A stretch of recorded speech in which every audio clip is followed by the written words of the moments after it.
Hello student, आज हम पढ़ने वाले क्लास 9th गणित हीरोन के सूत्र को। और हीरोन के सूत्र को पढ़ के जरूर ही आप हीरो बन जाएंगे, क्योंकि अब हम त्रिभुज के क्षेत्रफल को निकालने के लिए हम एक ऐसे फार्मूले का प्रयोग करने वाले हैं जिसमें कि कैलकुलेशन भी बहुत कम होनी है और बहुत आसानी से बन जाएगा किसी भी त्रिभुज का क्षेत्रफल। इस फार्मूले को हम देख लेते हैं, जो होता है रूट में s into S minus A, S minus B और एस माइनस सी। अब इसमें S क्या है, A क्या है, B क्या है और C क्या है।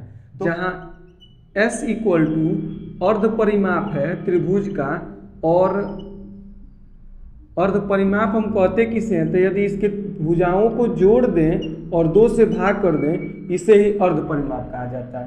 और A जो है, A बराबर त्रिभुज की पहली भुजा है, पहली भुजा की माप है।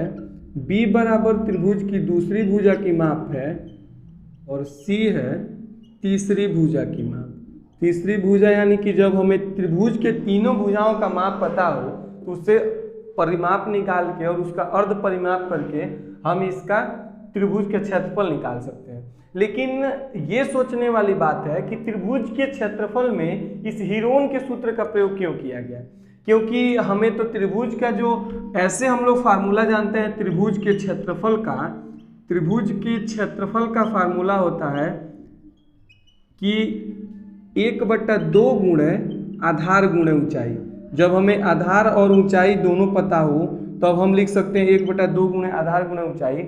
लेकिन हमें यहाँ पे इस फार्मूले में आधार और ऊंचाई दोनों की जरूरत पड़ती है। लेकिन कभी कभी ऐसे त्रिभुज आ जाते हैं जिसमें तो आधार हमें पता होता है लेकिन ऊंचाई को निकालना बड़ी कठिन होता है। जैसे कि आप जानते हैं त्रिभुज भुजाओं के आधार पर 3 टाइप्स के होते हैं। एक त्रिभुज होता है समबाहु त्रिभुज, दूसरा होता है समद्विबाहु त्रिभुज, और तीसरा होता है विषमबाहु त्रिभुज। अब समबाहु त्रिभुज में तीनों भुजाएं बराबर होती हैं। आप इस प्रकार से इसको समझ सकते हैं कि इसकी तीनों भुजाएं बराबर हैं। यदि यह 10 सेमी है तो यह भी 10 सेमी है और यह भी 10 सेमी है। अब इसका हम लोग क्षेत्रफल निकालना होगा तो इसके बीच में एक लंब खींच के, जैसे ही लंब खींचते हैं यह 90 अंश का बन जाता है, ये 5 सेमी का हो जाता है, यह 5 सेमी का हो जाता है। अब इसका यदि हम नाम लिख दे तो A, B, C और इसको लिख देते हैं D। हम देखते हैं कि त्रिभुज D जो है 90 अंश का है। इससे हम ऊंचाई को निकाल सकते हैं AD को। यदि पाइथागोरस प्रमेय लगाएं तो AB का वर्ग अब बराबर हो जाएगा AD का वर्ग प्लस BD का वर्ग। अब यहाँ पे AB का वर्ग हमको पता है कि 10 का वर्ग होगा और AD का वर्ग होगा, जो हमें निकालना है AD के वर्ग को, अब BD का वर्ग होगा 5 का वर्ग। यदि हम इसे कैलकुलेट करें तो 100 बराबर AD का स्क्वायर अब प्लस 25 को इस पक्ष में लेके जाते हैं, D को इधर, 25 को इस पक्ष में, तो AD का वर्ग बराबर हो जाएगा 100 माइनस 25, यानी कि AD का वर्ग बराबर हो जाएगा 75। यदि AD बराबर निकालें तो हो जाएगा रूट में 75। अब 75 का रूट निकालते हैं स्क्वायर रूट, तो AD बराबर हम लिखते हैं 5 गुणे 5 गुणे 3, यानी कि 5 को बाहर निकालें तो AD बराबर हो जाएगा 5 रूट 3। अब देखिए इस ऊंचाई को निकालने के लिए हमें कितनी कैलकुलेशन करनी पड़ी। लेकिन इसी तरह हम समद्विबाहु त्रिभुज का भी कैलकुलेशन करके और इसकी ऊंचाई को निकाल सकते हैं, क्योंकि इसकी 2 भुजाएं बराबर होती हैं। यदि माना कि ये 10 सेमी है, ये भी 10 सेमी है और यह 8 सेमी है, इस पे लंब खींच के हम लोग समद्विबाहु त्रिभुज का ऊंचाई निकाल के और फिर क्षेत्रफल को निकाल सकते हैं। लेकिन यदि हमारे सामने विषमबाहु त्रिभुज आ जाए इस तरह से, जिसकी कि कोई भी भुजाएं बराबर न हो, मान लीजिए 5 सेमी है या 6 सेमी है या 7 सेमी है, तो इसका क्षेत्रफल निकालना हमें मुश्किल हो जाता है, क्योंकि हम इस पे लंब खींचेंगे, कौन सी भुजा किस पे लंब होगी, इसका ऊंचाई निकालना सरल नहीं है। इसी वजह से हमें यहाँ पे हीरोन के सूत्र का प्रयोग करना पड़ता है। अब हीरोन के सूत्र में बस सभी भुजाओं को जोड़ के अर्ध परिमाप निकाल के उसके बाद इसमें कैलकुलेशन करके बना लेते हैं। और एक बात मैं आपको बता दूं कि इसमें मैं आपको बिना कैलकुलेशन का, बिना गुणा भाग का ही और बिना स्क्वायर रूट निकाले ही इनके आंसर को मैं ला के आपके सामने दिखाऊंगा। बस थोड़े से गुणे भाग में 3 गुणे 5, 5 गुणे 10 ऐसे करके, और उसके बाद आप इसको समझ जाएंगे। अब हमें ऊंचाई आ चुकी है 5√3। अब हम क्या करें कि यदि त्रिभुज के क्षेत्रफल वाले फार्मूले में इस ऊंचाई को रखते हैं तो हो क्या जाता है कि 1/2 गुणे आधार, जो हमें पता है कि आधार यहाँ है 10 सेमी, तो 10 गुणा ऊंचाई इसकी दी हुई है 5√3 हम लोग निकाले हुए हैं, तो 5√3 हो जाता है। इसको यदि हम काटते हैं तो 2 5 10 हो जाता है, 5 5 25 और √3 सेमी स्क्वायर इसका क्षेत्रफल हो जाता है। और यदि हम इसके हीरोन के सूत्र से इसका क्षेत्रफल निकालें तो आप देख सकते हैं कि हीरोन के सूत्र ए बराबर प्राप्त है 10 सेमी, बी बराबर प्राप्त हमें 10 सेमी और सी बराबर प्राप्त हमें 10 सेमी। और इसका यदि हम अर्ध परिमाप निकाल लें, अर्ध परिमाप माप S बराबर हो जाएगा a plus B plus C by 2 equal to 10 plus 10 plus 10/2, यानी लिख देंगे इसको हम 30/2 बराबर 15 सेमी इसका अर्ध परिमाप हो जाएगा। यदि हम फार्मूले पे रखें तो यह हो जाएगा 15 into 15 minus 10 into 15 minus 10 into 15 minus 10। यदि हम इसको कैलकुलेट करें तो इसको लिख सकते हैं 3 गुणे 5, 15 में से 10 गया 5, गुणे 15 में से 10 गया 5, गुणे 15 में से 10 गया 5। अब आप यहाँ देख सकते हैं कि 5 का यह पेयर बना और 5 का यह पेयर बना, बाहर निकलेगा तो 5 गुणे 5 √3, यानी कि लिख सकते हैं 25√3 सेमी स्क्वायर। अब आप यहाँ देख रहे हैं कि दोनों का आंसर 25√3 और यहाँ पे 25√3, दोनों के आंसर दोनों फार्मूले से सेम आए हुए हैं, यानी कि दोनों फार्मूला सही है। अब हमें यहाँ पे आप देख रहे हैं कि इस फार्मूले से हीरोन के सूत्र से हीरो बने और बस इतना में लिख लिए, लेकिन यहाँ पे पहले हमको ऊंचाई निकालनी पड़ी, फिर जाके त्रिभुज के क्षेत्रफल में रखना पड़ा, तब जाके हमें बना। इसी तरह समद्विबाहु त्रिभुज में आप दो भुजाओं को दिया रहेगा आपके सामने, इस तरह से ये 10 सेमी, ये 10 सेमी और ये 12 सेमी, इससे ऊंचाई निकालनी पड़ेगी और तब जाके इसका प्रयोग आप कर सकते हैं। लेकिन यदि मैं बताऊं विषमबाहु त्रिभुज के बारे में, तो इसमें आपकी तीनों भुजाएं अलग अलग होती हैं और इस पे लंब खींचना सरल नहीं होता है और उसको ज्ञात करना और भी सरल नहीं होता है। इसीलिए इस तरह के त्रिभुज के क्षेत्रफल निकालने के लिए हम हीरोन के सूत्र का प्रयोग करते हैं और इसीलिए हीरोन के सूत्र को बहुत अत्यधिक उपयोग दिया गया है, जिससे कि आपके बुक में एक चैप्टर ही दिया गया है हीरोन के सूत्र को।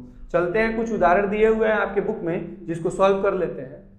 हीरोन के सूत्र का यदि मैं और एक प्रयोग बताऊं तो आप क्या कर सकते हैं कि चतुर्भुज के क्षेत्रफल को भी ज्ञात करने में इस फार्मूले का यूज कर सकते हैं, जिसमें कि आपको विकर्ण की लंबाई और इसकी भुजाओं को दिया गया हो तो आप इसके क्षेत्रफल को आराम से निकाल सकते हैं, क्योंकि आप इस वाले भाग का त्रिभुज निकाल के और इस वाले भाग के त्रिभुज का क्षेत्रफल निकाल के और दोनों को जोड़ के इस पूरे आकृति का क्षेत्रफल निकाल सकते हैं। अब यह एक आपको आयत दिख रहा होगा, लेकिन यदि अलग टाइप्स का कोई चित्र दे दे आपके सामने और उसके क्षेत्रफल को निकालना हो, फिर आप उसको किस प्रकार से निकाल सकते हैं, तो सेम वही काम करेंगे कि इसको दो भागों में बांट के इसकी लंबाई दी गई रहेगी आपको और इन दोनों का अलग अलग क्षेत्रफल निकाल के आप आराम से दोनों को जोड़ सकते हैं और इसके हीरोन के सूत्र से ही इस आकृति का फल निकाल सकते हैं। ऐसे प्रश्न अपने बुक में दिए हुए हैं, जैसे हम लोग आगे के वीडियोस पढ़ेंगे, पूरे क्वेश्चंस को पढ़ेंगे। एक प्रश्न आपके सामने दिया हुआ है, एक त्रिभुज का क्षेत्रफल ज्ञात कीजिए जिसकी दो भुजाएं 8 सेमी और 11 सेमी है और इसका परिमाप 32 सेमी है। अब हमको पता है कि त्रिभुज के सूत्र के लिए हमको s into S minus A, S minus B और एस माइनस सी के फार्मूले का यूज करना है। यही है हमारा सूत्र और इसी सूत्र से त्रिभुज के क्षेत्रफल को निकालना है। अब इसमें हमको एक भुजा दिया हुआ है, हम लिख सकते हैं कि दिया है भुजा ए बराबर 8 सेमी, भुजा बी बराबर 11 सेमी तथा भुजा सी का मान हमको नहीं पता है, लेकिन हमें परिमाप पता हुआ है कि परिमाप कितना दिया है। परिमाप दिया हुआ है 32 सेमी। हम लिखेंगे कि त्रिभुज का परिमाप बराबर ए प्लस बी प्लस सी, यानी कि तीनों भुजाओं का योग। अब त्रिभुज का परिमाप आपके सामने दिया हुआ है 32 सेमी और ए का मान दिया हुआ है 8 सेमी, तथा बी का मान दिया हुआ है 11 सेमी और सी को हमें ज्ञात करना है। हम लिख सकते हैं कि 32 सेमी अपर 19 सेमी प्लस सी। यदि हम सी का मान निकालें तो 32 सेमी माइनस 19 सेमी आपका, और इसको आगे जैसे बढ़ते हैं तो सी बराबर हमें प्राप्त हो जाता है 13 सेंटीमीटर। 13 सेंटीमीटर सी को प्राप्त करने के बाद अब हमें ए बी और सी प्राप्त हो चुका है। इस फार्मूला में हमें बस अर्ध परिमाप की जरूरत है। हम लिख देंगे कि अर्ध परिमाप एस बराबर लिखते हैं क्या, परिमाप बटा 2। अब परिमाप बटा 2 क्या होगा, जैसे परिमाप हमको पता है कि 32 सेंटीमीटर दिया हुआ है, तो 32 बटा 2 बराबर हो जाएगा 16। अब अर्ध परिमाप हमको 16 प्राप्त हो चुका है। अब इस सूत्र में हम लोग आराम से s into S minus A, S minus B और s माइनस सी से रख सकते हैं। इस फार्मूले को मैं बार बार इसलिए लिख दे रहा हूं क्योंकि आपको देख के ये फार्मूला याद हो जाएगा। अब रखते हैं इसमें, तो आप लिख सकते हैं 16 इंटू 16 माइनस ए का मान है 8, उसके बाद 16 माइनस बी का एक मान है 11 और 16 माइनस सी का मान है हम लोग निकाले हुए हैं 13 सेंटीमीटर। अब इसको जैसे हम लोग रखते हैं, अब देखिए 16 को हम लोग लिख सकते हैं क्या, 16 इंटू, या देखिए 16 में से 8 को यदि माइनस करते हैं तो हमारे पास आता है 8 इंटू, यदि 16 में से 11 को माइनस करते हैं तो हमारे सामने आता है 5 इंटू, यदि 16 में से 13 को माइनस करते हैं तो हमारे सामने आता है 3। अब देखिए यदि हम इसको गुणा करा के या उसके बाद स्क्वायर रूट निकालें तो ये बड़ा लंबा प्रोसेस होगा और ज़्यादा गुणा भाग करना पड़ेगा। लेकिन यदि हम क्या करें कि इसको तोड़ के इसी समय बाहर निकाल लें तो गुणा भी नहीं करना पड़ेगा और हमारा आंसर भी बड़ी आसानी से आ जाएगा। तो देखिए क्या करते हैं, इसको तोड़ते हैं, 16 को 2 गुणे 8 से और 8 को 8 ही रहने देते हैं जिससे कि यह पेयर बन जाएगा, इंटू 5 गुणे 3। अब इन दोनों ये सब अभाज्य संख्याएं जिनको हम नहीं तोड़ सकते हैं। अब यहाँ 8 और 8 का पेयर बन चुका है, हम इसको बाहर निकाल देंगे तो 8 करड़ी में 2 × 10 = 30 सेमी स्क्वायर इसका क्षेत्रफल आ जाएगा। तो आप बड़े आसानी से ही इन त्रिभुजों के क्षेत्रफल को निकाल सकते हैं। देखते हैं अगले दूसरे उदाहरण। प्रश्न है, एक त्रिभुजाकार पार्क ABC की भुजाएं 120 मीटर, 80 मीटर और 50 मीटर है। आप यहाँ पे एक त्रिभुजाकार पार्क देख सकते हैं जिसकी भुजाएं 120 मीटर, 80 मीटर और 50 मीटर दी हुई है। एक मालिन धनिया को इसके चारों ओर एक बाध लगानी है।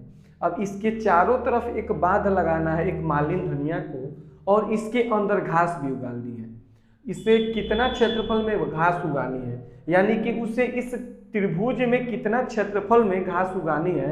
यानी कि यदि हम त्रिभुज का क्षेत्रफल निकाल दें तो इससे हमें पता चल जाएगा कि कितना क्षेत्रफल में घास उगानी है। अब इस क्षेत्रफल को हम लगाएंगे हीरोन के सूत्र से, जो कि सूत्र आपको पता है होता है क्या है, करड़ी में s into S minus A, S minus B और एस माइनस सी होता है इसका त्रिभुज का क्षेत्रफल। लेकिन हम क्या करते हैं, इसके आगे और क्वेश्चन को बढ़ाया गया है कि 1 और 3 मीटर चौड़े एक फाटक के लिए स्थान छोड़ते हुए, यानी कि एक और आप चित्र में देख सकते हैं 3 मीटर का एक फाटक छोड़ के और उसके बाद स्थान छोड़ते हुए इसके चारों ओर 20 रुपये प्रति मीटर की दर से, यानी कि 20 रुपये प्रति मीटर की दर से कांटेदार बांध लगाने का व्यय भी ज्ञात कीजिए। और इसमें यह भी बताना है कि इसके चारों तरफ यदि कांटेदार बांध लगा रहा है तो इसमें कितना व्यय होगा।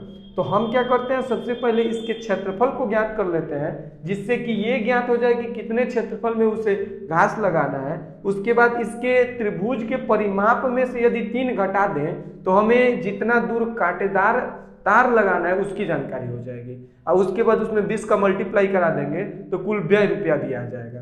तो जो हमें दिया हुआ है उसको लिख लेते हैं। दिया है भुज की एक भुजा ए बराबर 120 मीटर, बी बराबर 80 मीटर तथा सी बराबर 50 मीटर हमारे सामने दी हुई है। त्रिभुज का यदि परिमाप निकालें तो लिखते हैं कि परिमाप बराबर होता है a plus B plus C, यानी कि ये लिख देंगे हम लोग 120 metre plus 80 metre plus 50 metre. ये 120 और 80 200 आप 50 को जोड़ते हैं तो हो जाता है 250 मीटर, यानी कि त्रिभुज का परिमाप हमें 250 मीटर आ चुका है। लेकिन हमें हीरोन के फार्मूले में एस की जरूरत होती है, तो एस के लिए एस कहते हैं त्रिभुज के अर्ध परिमाप को। तो त्रिभुज का अर्ध परिमाप बराबर हो जाएगा एस बराबर परिमाप बटा 2। तो परिमाप बटा 2 लिखते हैं, यानी कि 250 बटा 2 यानी कि 125। अब हमें त्रिभुज का अर्ध परिमाप और त्रिभुज की ए बी सी तीनों भुजाएं आ चुकी है। अब हम इससे त्रिभुज के क्षेत्रफल को लिख लेते हैं। त्रिभुज के क्षेत्रफल के लिए सूत्र होता है त्रिभुज का क्षेत्रफल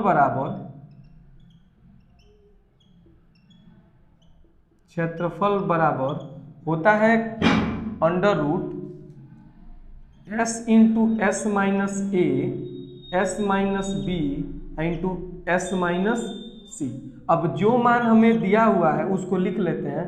यदि s का मान 125 हम निकाले हुए हैं तो 125, उसके बाद s माइनस ए के जगह पे 125 माइनस 120 इंटू 125 माइनस, अब b का मान हमें पता है 80 मीटर, 80 इंटू 125 माइनस c का मान पता है हमें 50 मीटर।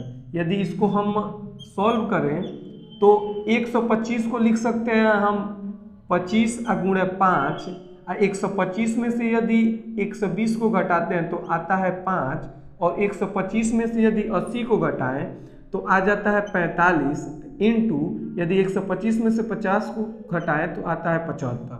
अब इन दोनों का गुणनखंड करते हैं, इन सब का गुणा करा के और वर्गमूल निकालना सरल नहीं है, इसीलिए हम 25 गुणे 5 गुणे 5 गुणे इसको लिख सकते हैं 3 गुणे 3 गुणे 5 45 को, और 75 को लिख सकते हैं 25 गुणे 3 यानी कि 25 या 75। अब जिन जिन का पेयर बन जाता है उसको बाहर निकाल लेते हैं। एक 25 यहाँ पे और दूसरा 25 यहाँ पे, यानी कि 25 यहाँ बाहर निकल गया, गुणा 2 5 का पेयर यहाँ है तो 5 इंटू 3 3 का पेयर बना तो यहाँ पे 3 निकल चुका, और हमारे सामने जो बचा हुआ है अंदर उसको रख लेते हैं तो 5 इंटू 3।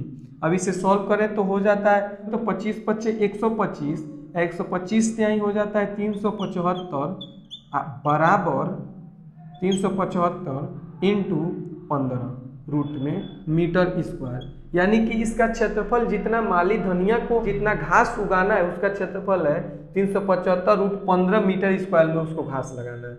अब हम निकाल लेते हैं कि फाटक बनाने में उसे कुल कितना रुपया खर्च करना पड़ेगा। लिखेंगे कि कांटेदार बाढ़ की लंबाई बराबर, अब देखिए इसके परिमाप में से यदि हम क्या करें कि 3 मीटर वाला जो फाटक है उसको घटा दें तो कांटेदार बाढ़ की लंबाई आ जाएगी। तो लिखते हैं परिमाप माइनस 3, यानी कि परिमाप हमको पता है 250 मीटर, और इनमें से 3 मीटर यदि घटा दें तो आ जाता है 247 मीटर, यानी कि 247 मीटर में उसे कांटेदार बाढ़ लगानी है। अब लिखेंगे 1 मीटर कांटेदार बाढ़ का व्यय बराबर 20 रुपया, इसीलिए 247 मीटर कांटेदार बाढ़ का व्यय बराबर 20 गुणे 247, जिसको लिखते हैं 7 दूनी 14 1 0 और 7 दूनी 14 के 4 हाथ में 1 4 दूनी 8। अब चलते हैं अगले प्रश्न पे। अगला तीसरा उदाहरण है। अब आपके सामने तीसरा उदाहरण है। तीसरा उदाहरण बताने से पहले मैं आपको बता दूं, यदि आप इस चैनल के किसी भी वीडियोज को नहीं देखे हुए तो चैनल के प्लेलिस्ट में जाके और मैथ साइंस और इंग्लिश की वीडियोज आपके बने हुए हैं, आप उनको जाके आराम से देख सकते हैं। तो चलते हैं तीसरे प्रश्न पे। एक त्रिभुजाकार भूखंड की भुजाओं का अनुपात 3 संबंध है 5 संबंध है 7 है, यानी कि अब भुजाओं की माप नहीं दी हुई है, हमें इनका अनुपात दिया हुआ है।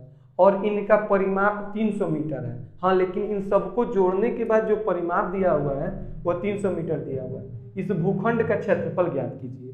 तो हमको सबसे पहले जो बोला हुआ है उसको मान लेते हैं कि माना, इस प्रश्न को बनाना सबसे सरल है। जो भी अनुपात दिया हुआ होता है उसको हम लोग मान लेते हैं। माना पहली भुजा a बराबर 3x, दूसरी भुजा b बराबर 5x और तीसरी भुजा c बराबर 7x हम लोग मान ले रहे हैं। अब पहली भुजा जो दिया हुआ a बराबर उसको 3x, दूसरी भुजा b बराबर 5x और तीसरी भुजा c बराबर 7x मान लेते हैं। अब हमको दिया है कि त्रिभुज का परिमाप 300 मीटर है, तो लिखते हैं त्रिभुज का परिमाप। त्रिभुज का परिमाप क्या होता है? तो होता है a plus b plus c। अब हमारे सामने त्रिभुज का परिमाप 300 मीटर दिया हुआ है, तो परिमाप का मान रख देते हैं और इन तीनों का मान जो माने हुए हैं उसको लिख देते हैं। 3x plus 5x plus 7x। यदि हम इसको जोड़ते हैं तो 5 3 8 8 7 15, यानी कि 300 बराबर 15x। यदि x का मान निकाले हम लोग तो 300 बटा 15 हो जाता है, जिसको काटने पर 15 से 20 बार में कटता है, यानी कि 20 इसका मीटर आंसर आ जाता है। इसके बाद हम क्या करते हैं कि इनकी भुजाओं को निकाल लेते हैं। हम लोग a बराबर माने थे 3x, अब जिसमें 3 इंटू x का मान लाए हम लोग 20, तो 20 के 60 मीटर इसका a का मान आ गया। b को माने हम लोग 5x, तो 5 इंटू 20 यानी कि 5 इंटू 20 हो गया 100 मीटर। अब देखिए c का मान जो है वह है 7x, यानी कि 7 इंटू 20, तो ये हो जाएगा 140 मीटर। अब हमें a, b और c का मान आ चुका है। अब बस इस फार्मूले के लिए, हीरोन के फार्मूले के लिए त्रिभुज के अर्ध परिमाप की जरूरत है। तो त्रिभुज का अर्ध परिमाप बराबर हम लिख देते हैं s इक्वल टू परिमाप बटा 2। अब परिमाप बटा 2 में परिमाप हमको ज्ञात है कि दिया हुआ है 300 बटा 2, यानी कि 150 मीटर इसका s आ चुका है।